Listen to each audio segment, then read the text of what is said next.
अस्सलाम वालेकुम जी, मैं हूं नायाब बदर। नाजरीन, बॉलीवुड के अदाकार नवाब खान, सैफ अली खान यानी कि उनके ऊपर 2 दिन पहले जो है हमला होता है रात के 3 बजे। अब जैसे ही वो हमला होता है और जिस तरीके से वो हमला होता है, जो वारदात वहाँ पे होती है, उस वारदात ने बहुत सारे सवालात को जन्म दे दिया है। बिल्कुल। अब नाजरीन, एक सबसे पहले हम ये बात करेंगे कि अब जो चीज़ें मंजर आम पे आ रही हैं वो ये आ रही हैं कि रात के 2 से 3 बजे का ये पहर था और सैफ अली खान घर पे अकेले थे। और उसके बाद उनको उनका जो बेटा इब्राहिम है, जो उनकी फर्स्ट मिसेस है, वो उनको हॉस्पिटल लेके जाता है। अब यहाँ पे एक बड़ी इंटरेस्टिंग बात होती है, वो ये होती है, अमीर कबीर सेलिब्रिटीज़ हैं और पैसे का जनाब इनके पास कोई आप यूँ कहें कि हिसाब नहीं है, और दर्जनों की तादाद में गाड़ियाँ, ये नहीं कह सकते कि इन्होंने सिर्फ एक ही गाड़ी रखी हुई है अपने इस्तेमाल के लिए। तो अब नाज़रीन, यहाँ पे आप ये बात सोचें कि जो बात चीज़ें सामने आई हैं वो ये है कि सैफ अली खान को उनका बेटा इब्राहिम रिक्शे में डाल के हॉस्पिटल मुंतकिल करता है, हॉस्पिटल शिफ्ट कराता है। अब इनकी गाड़ियाँ कहाँ चली गई थी? और एक दूसरी बात ये है जनाब कि जब इनके सीसीटीवी फुटेजेस निकाले गए, उसमें 2 घंटे के जो फुटेजेस थे, यानी कि 2 से 2:30 बजे के करीब का ये मामला है। उससे पहले यानी कि आप 12 से 2 बजे के करीब के जो इन्होंने फुटेजेस निकाले, उसमें कहीं पे भी चोर जो है वो दिखाई नहीं दिया। इसका मतलब ये है कि चोर ऑलरेडी इनके घर पे मौजूद था और न जाने वो किस तरीके से आया। अब एक नर्स जो है वो इस चीज पे एक बयान दे रही है, वो कहती है कि ये जो चोर था वो सैफ अली खान से 1 करोड़ रुपए का मुतालबा कर रहा था कि मुझे 1 करोड़ रुपए दो तो मैं चला जाऊंगा। अब इसके अलावा जनाब उस टाइम करीना कपूर भी घर पे मौजूद नहीं होती हैं, वो अपनी सिस्टर के घर गई होती हैं, करिश्मा कपूर के घर। और चोर के हाथ में जनाब बाकायदा चाकू भी होता है और 5 से 6 वार वो चाकू के करता है, और एक वार जो होता है वो उनके मोहरों के करीब जाके लगता है। उनकी न्यूरो सर्जरी होती है। अब उनकी हालत जो है वो खतरे से बाहर है।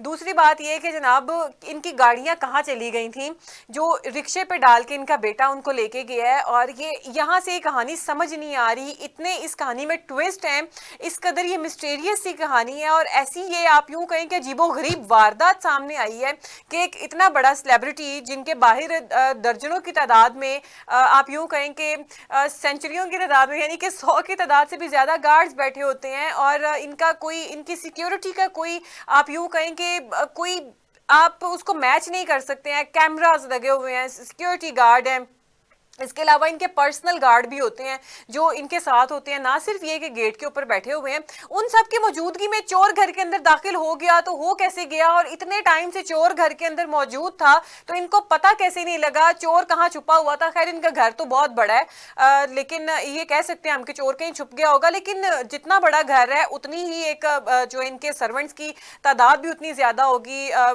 एक लंबी फौज होगी इनके सर्वेंट्स की, क्योंकि वैसे भी ये पटौदी खानदान से और नवाब खानदान से है, तो इनका तो एक लिविंग स्टाइल भी ऐसा ही है कि आगे पीछे लेफ्ट राइट सर्वेंट्स ही सर्वेंट्स। तो क्या उन सारे सर्वेंट्स की निगाहों से वो एक चोर बच कैसे गया, और उस चोर को कैसे पता था कि मैंने यहाँ से जाना है, यहाँ पे मैंने छुपना है, वहां पे मैंने छुप के बैठना है, और फिर मैंने इस टाइम जो है सैफ अली खान के ऊपर जो है वार करना है, और फिर मैंने 1 करोड़ की डिमांड करनी है।